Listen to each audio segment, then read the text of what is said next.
கிறிஸ்துவுக்குள் பிரியமானவர்களே, இன்றைய இறைவார்த்தை லூக்கா எழுதிய நற்செய்தி 3ஆம் அதிகாரம் 10 முதல் 18 முடிய உள்ள வசனங்கள்.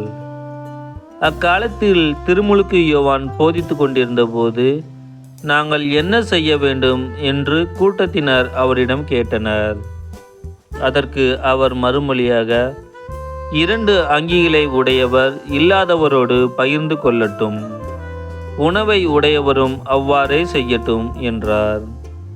வரி தண்டுவோரும் திருமுழுக்கு பெற வந்து, போதகரே, நாங்கள் என்ன செய்ய வேண்டும் என்று அவரிடம் கேட்டனர்.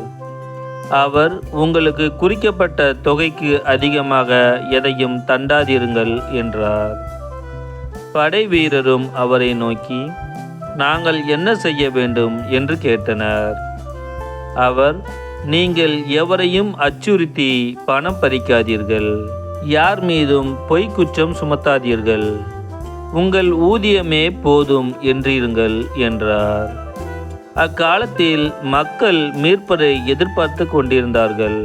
ஒருவேளை யோவான் மெசியாவாக இருப்பாரோ என்று எல்லாரும் தங்களுக்குள் எண்ணிக்கொண்டிருந்தார்கள். யோவான் அவர்கள் அனைவரையும் பார்த்து, நான் தண்ணீரால் உங்களுக்கு திருமுழுக்கு கொடுக்கிறேன், ஆனால் என்னை விட வலிமை மிக்க ஒருவர் வருகிறார், அவருடைய மிதியடி வாரை அவிழ்க்க கூட எனக்கு தகுதியில்லை. அவர் தூய ஆவி என்னும் நெருப்பால் உங்களுக்கு திருமுழுக்கு கொடுப்பார். அவர் சுளகை தம் கையில் கொண்டு கோதுமையையும் பதரையும் பிரித்தெடுப்பார், கோதுமையை தம் களஞ்சியத்தில் சேர்ப்பார், பதரையோ அணையா நெருப்பிலிட்டு சுட்டெரிப்பார் என்றார்.